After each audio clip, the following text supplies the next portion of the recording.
Queridos irmãos e irmãs, neste terceiro domingo do tempo comum, como eu disse, nós celebramos com toda a igreja pela segunda vez o dia da palavra de Deus expressa nas Sagradas Escrituras, instituído pelo Papa Francisco, para chamar a nossa atenção sobre a centralidade da palavra de Deus expressa nas Sagradas Escrituras.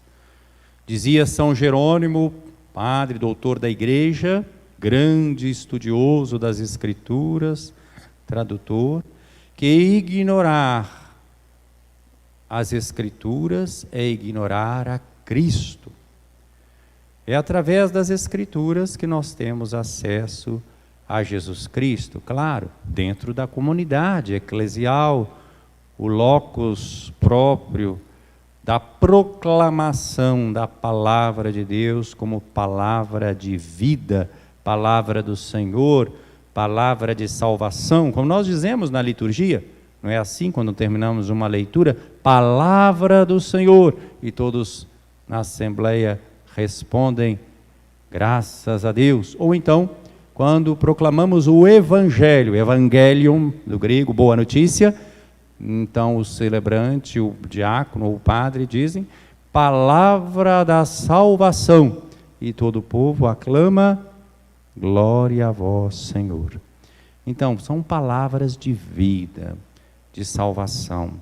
O lugar das Sagradas Escrituras na nossa vida deve ser de destaque. Na Eucaristia nós temos duas mesas, a mesa da palavra, na qual me encontro aqui, um ambão, lugar da proclamação, e a mesa da Eucaristia. Esta nos prepara para aquela. Aquela é a realização sacramental do que é proclamado nesta. Elas são profundamente interligadas. Nenhum dos sacramentos da igreja deve ser administrado em condições normais, sem a proclamação prévia da palavra.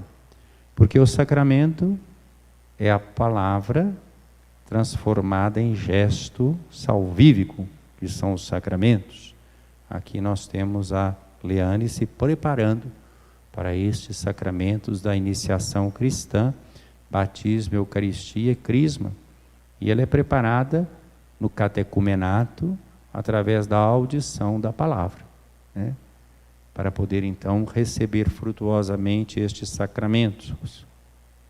Aqui nós temos o Paulo Júnior, que hoje é enviado, membro da nossa comunidade, da comunidade de Nossa Senhora da Conceição de Nova Viçosa, do grupo de Coroinhas, que fazendo o seu discernimento vocacional, agora começará essa experiência mais intensa junto aos redentoristas no aspirantado em Juiz de Fora.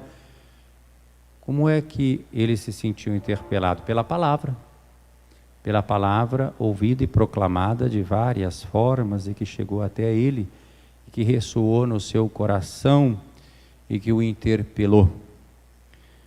Muito bem, neste dia nós temos este Evangelho segundo Marcos, primeiro capítulo, o evangelista desse ano B da liturgia, e aqui nós temos as primeiras palavras de Jesus no Evangelho segundo Marcos. Nós temos três evangelistas que nós chamamos de sinóticos, isto é, semelhantes. Marcos, o evangelista deste ano, que comparece especialmente nas missas dominicais, é o mais antigo texto. Mateus e Lucas. Mateus e Lucas também são influenciados pelo texto, pelo material de Marcos, e tem também suas fontes próprias. E cada evangelista tem as suas propriedades, todos proclamam o grande evangelho com maiúscula, que é a vida de nosso Senhor Jesus Cristo, boa notícia de salvação para todos nós, nessas 4 leituras, conforme 4 sensibilidades e vivência de comunidades diferentes. Marcos, então, começa o seu evangelho não narrando a infância de Jesus, como faz Lucas, sobretudo, e Mateus também, que faz referências à infância, mas Marcos começa com Jesus adulto. Começa primeiro depois daquele cabeçalho solene que nós lemos outro dia, princípio do Evangelho de Jesus Cristo, Filho de Deus, né? Então ele apresenta João Batista, que prega, e Jesus vai ser batizado por João. Nós já celebramos num domingo, o primeiro do tempo comum, final do período natalino, o batismo do Senhor, e depois então do batismo de João, batismo de Jesus por João Batista. Jesus é tentado no deserto e depois ele começa o seu ministério. É isso que nós começamos a ouvir hoje. Depois que João Batista foi preso, Jesus foi para a Galileia, porque foi batizado na Judeia, onde João batizava. Foi para a Galileia pregando o Evangelho de Deus. Repito, palavra que vem do grego, Evangelho, boa notícia de Deus, que é Ele mesmo. O Evangelho não é uma doutrina, uma moral, por mais elevadas que pudessem ser. O Evangelho é o próprio Filho de Deus que assumiu a nossa condição e que, trazendo-se a si mesmo, trouxe consigo toda a novidade, como dizia o grande padre, doutor da igreja, Santo Irineu. Cristo, trazendo-se a si mesmo, trouxe toda a novidade. Boa notícia. Então, o Evangelho de Deus, dizendo, aí vem o versículo 15, eu vou ler o versículo 15 de todas as suas palavras, porque são as primeiras palavras saídas da boca de Jesus no Evangelho de Marcos. É um sumário, é uma síntese da pregação de Jesus.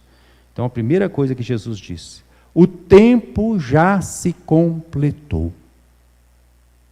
Ou seja, nós estamos num tempo qualitativamente diverso, salvífico, precioso, único, singular, decisivo, definitivo para a história da humanidade, de cada um de nós. O tempo já se completou. Quer dizer que tudo aquilo que fora dito no Antigo Testamento, todas as profecias, toda a expectativa, toda a espera, toda a esperança, toda a caminhada encontra agora a sua realização, o seu cumprimento. O tempo já se completou. Eu me lembro até de uma outra passagem da Escritura, essa paulina, e que nós lemos no dia 1º de janeiro deste ano, Gálatas 4:4-7. Quando chegou a plenitude dos tempos, Deus enviou o seu Filho, nascido de uma mulher. Quando chegou a plenitude dos tempos, quer dizer, tudo aquilo que tinha sido preparado agora é a plenitude, é o nascimento do Senhor, a chegada do Senhor. Mas aqui, no Evangelho, não é o texto de Gálatas de Paulo, o tempo se completou, chama atenção para a novidade do presente, daquele momento do início da pregação de Jesus. E o que ele diz? O tempo se completou e o reino de Deus está próximo. O reino de Deus está próximo. Estão vendo como o reino de Deus é central na pregação de Jesus? Vocês sabem quantas vezes aparece a palavra reino nos evangelhos sinóticos? Marcos, Mateus e Lucas, os três semelhantes? 99 vezes. 99 vezes aparece a palavra reino.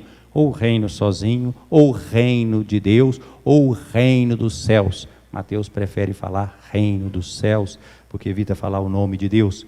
Marcos fala claramente, o reino de Deus está próximo. Este reino que é? O domínio de Deus, a realeza de Deus, a vontade de Deus acolhida em nossas vidas, o relacionamento novo entre nós e Deus e o relacionamento nosso com os irmãos. Esse é o domínio de Deus, a realeza, tudo informado, formado pela vontade de Deus, pelo projeto salvífico de Deus. Então o tempo se completou, o reino de Deus está próximo. O que é esse está próximo? Está ao nosso alcance, está sendo oferecido nesse tempo que completou. Já começou, será pleno, está em andamento, está em curso. O reino está próximo. Deus definitivamente estendeu a sua mão para a humanidade necessitada de salvação, de redenção. o reino de Deus está próximo. E agora, a última frase deste versículo, tudo isso no versículo 15 do capítulo 1 de São Marcos. O tempo já se completou, o reino de Deus está próximo, convertei-vos e crede no Evangelho. Convertei-vos. O que é isso? Às vezes nós entendemos essa palavra conversão de uma forma superficial. Por exemplo, eu estou assim em falta, eu tenho cometido tais pecados, eu agora vou dar um jeito e vou largar isso e vou viver uma outra realidade. Tudo bem, é um sinal de conversão, mas não é só isso não é só deixar aqueles meus pecados, aqueles meus vícios, não. Conversão é uma reorientação da vida, é uma revolução, é uma mudança de mentalidade, de atitudes, de coração, de postura, é a adesão à novidade desse reino que chegou. Convertei-vos e crede no Evangelho. Quer dizer, aceitar o Evangelho. O Evangelho que aqui não é o livro só não, é a pessoa de Jesus Cristo, é o conjunto da encarnação, vida, paixão, morte e ressurreição de Jesus, da sua pregação, dos seus gestos, sobretudo da sua vida, porque Marcos chama mais atenção do que os discursos de Jesus. Marcos vai chamar a atenção para os gestos de Jesus. É um evangelho mais curtinho dos 3 sinóticos, são 16 capítulos com o apêndice, mas ele é concentrado na pessoa de Jesus Cristo, evangelho do Filho de Deus, né? Jesus Cristo, Filho de Deus. Então, o tempo se completou, o reino de Deus está próximo, convertei-vos e crede no Evangelho. É a síntese que Marcos faz da pregação de Jesus, as primeiras palavras de Jesus, e que vão, assim, permear todo o Evangelho de Marcos, todos os capítulos. Por isso que eu estou me detendo aqui. É uma chave de leitura do Evangelho de Marcos.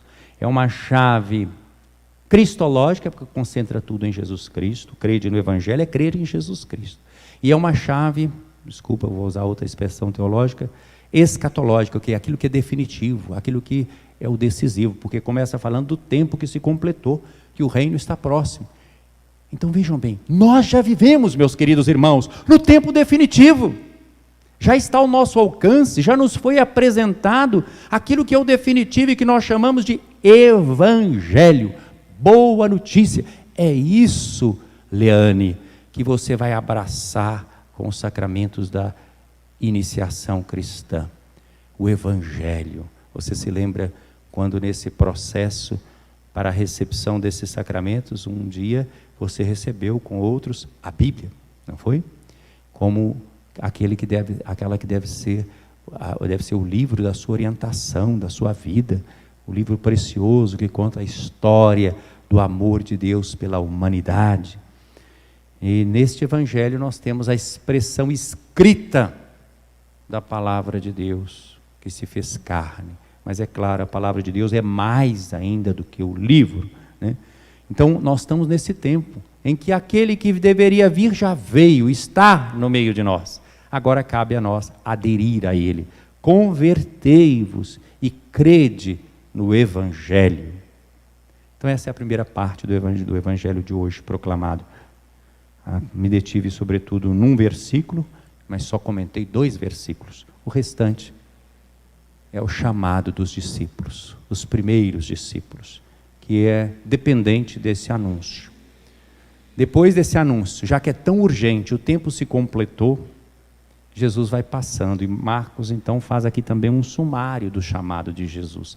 Nós conhecemos mais detalhes do chamado desses apóstolos, lendo Mateus, lendo João, lendo Lucas, né?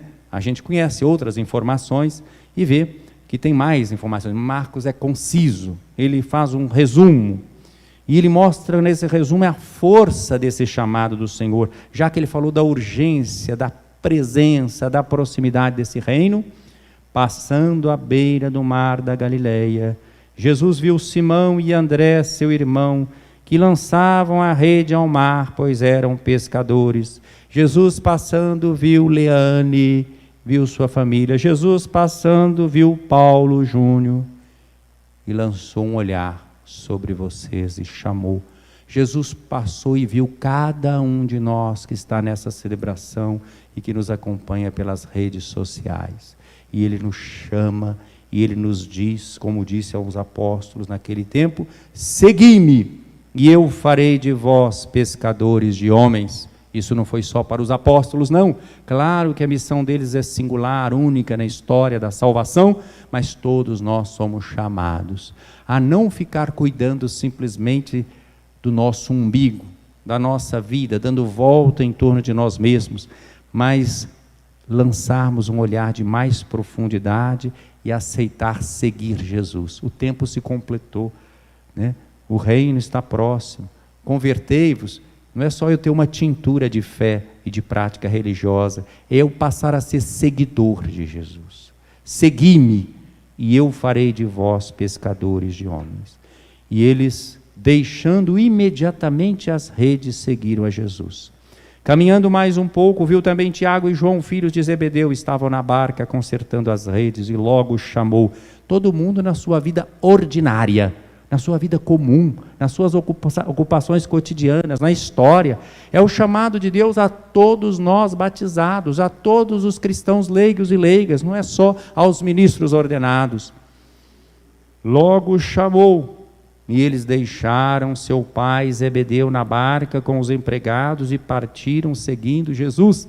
Eles deixam aquilo que eram seus instrumentos de trabalho, deixam até seus afetos sagrados. Deixar o pai, não é abandono do pai não, viu? Nem desprezo da família. Deixaram ele lá, tinha quem cuidasse dele, né? E deixaram ele com seus empregados, só que eles entraram na conversão, na revolução, na mudança de vida, na mudança de mentalidade, um despojamento total. Isso inspira você, Paulo Júnior, deve te inspirar também, Leane, a disposição de seguir Jesus, que muda tudo. Nós continuamos na nossa vida com as nossas ocupações, com o nosso estado de vida, com os nossos compromissos, mas agora olhando na perspectiva do reino de Deus, no segmento do Senhor. Então, relativizando tudo em vista do único absoluto, que é Deus e o reino de Deus. Na primeira leitura nós vemos também que o profeta Jonas foi enviado à grande cidade de Nínive, que era uma cidade pagã e se afastava de Deus, estava ameaçada, estava em quarentena. Nós já estamos em quarentena. Daqui a 40 dias a cidade vai ser destruída. Quarentena. Jonas pregou e a cidade se converteu e fizeram penitência, desde os maiorais até os pequenos. E ao se abrir para essa penitência, então foram perdoados, né? Nós estamos também sendo exortados, viu, nesse tempo de pandemia. Tem Jonas por aqui avisando para a gente. Tem profetas que Deus nunca deixou de mandar. Daqui a pouco eu cito um. E nós ouvimos de Paulo na segunda leitura: o tempo está abreviado. Aqui as três leituras estão concordes, né? Quer dizer, aquele que tem mulher, doravante, quem tem mulher, viva como se não tivesse mulher. Os que choram como se não chorassem. Os que estão alegres como se não estivessem alegres. Os que fazem compras como se não possuíssem coisa alguma. Os que usam do mundo como se dele não estivessem gozando. Ele não está falando para a gente fugir do mundo, ficar alienado do mundo. Não é nem desprezo à família, nem nada disso. É não absolutizar o que é relativo. Quanto tempo nós vamos viver? 50 anos? 60? 70, 80, 90, 100? Pode parar por aí que não passa disso não. Ainda mais com pandemia, pode ir antes. É para só lembrar como essa vida... Nós estamos aqui. Eu tirei agora aqui para falar para vocês, para a audição daqueles que estão acompanhando, né? Me ser melhor, e porque estou com um grande distanciamento. Mas o fato de estarmos aqui com distanciamento social, com higienização, com máscara, o que está denotando o quê? Que nós estamos numa pandemia, numa situação difícil, numa situação desafiadora. Mais de 210 mil mortos no Brasil e muitos outros lugares. E não é a única coisa que está acontecendo. Às vezes nós esquecemos, outro dia eu lembrava disso, há outras mortes que acontecem sempre e as pessoas não são sensíveis a ela. Mais pessoas morrem por fome e miséria do que pela pandemia. Mas não é muito notícia, né? Claro que a pandemia é um fato novo, mas é triste saber que um fato velho, como a miséria e a fome, são esquecidos. Nós precisamos então, meus irmãos, de perceber que tudo que está aqui é passageiro. Nenhum de nós tem morada permanente neste mundo. Paulo conclui o texto de hoje. Por que ele está falando? Para viver usando as coisas que passam para abraçar as que não passam. Com outras palavras, é isso que ele diz. Pois a figura deste mundo passa. A figura desse mundo passa. Então nós temos que pegar isso que é o essencial. O tempo se completou, o reino de Deus está próximo, está ao nosso alcance. Convertei-vos, crede no Evangelho. É a grande oportunidade da nossa vida. E veja, não é uma ameaça, como na primeira leitura, de uma condenação e destruição da cidade. Não, é uma notícia boa. Crede no Evangelho, crede na boa notícia, no Evangelho da alegria. O Jonas que está sendo enviado hoje, diferente até do Jonas daquele tempo, que o Jonas do tempo lá de Nínive foi até com má vontade. Ele queria que Nínive fosse castigado. Ele achava que aquela cidade não tinha jeito e merecia o castigo, e que era bom que fosse castigado. Ele não queria nem avisar eles que eles seriam castigados. Foi Deus que insistiu com a sua misericórdia. É diferente. Mas o Jonas de hoje é diferente. É o Papa Francisco. Ele tem nos exortado. Vocês têm lembrança de tanta coisa? Por exemplo, ele realizou sínodos sobre a família, extraordinário e ordinário. Nos deu, assim, exortação apostólica, falando sobre a santidade do matrimônio, sobre toda essa realidade, a beleza do evangelho da família. Ele promoveu sínodo sobre os jovens, sobre o discernimento vocacional. Nos deu uma belíssima exortação, Cristo Vivit, para os jovens. Ele nos deu essa encíclica chamando a atenção para a fraternidade universal, Fratelli Tutti, sobre a qual tivemos uma formação recentemente em nossa paróquia. Ele nos deu a encíclica Laudato Si, lembrando esse compromisso com uma ecologia integral, com a criação de Deus.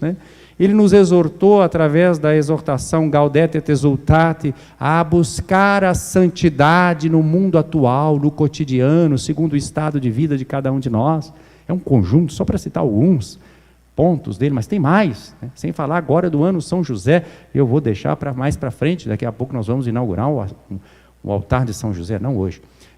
Mas então, são várias exortações que nos mostram esse convite. O tempo se completou, o reino de Deus está próximo, convertei-vos, crede no Evangelho. Que o Senhor nos ajude a acolher essa palavra, a fazer penitência como em Nínive, para vivermos na alegria do Evangelho do Senhor, que nos traz a verdadeira vida. Que nós tenhamos a coragem de renunciar a tudo aquilo que impede de seguirmos a Jesus com o coração disponível, alegre e generoso. Louvado seja nosso Senhor Jesus Cristo. Para sempre seja louvado.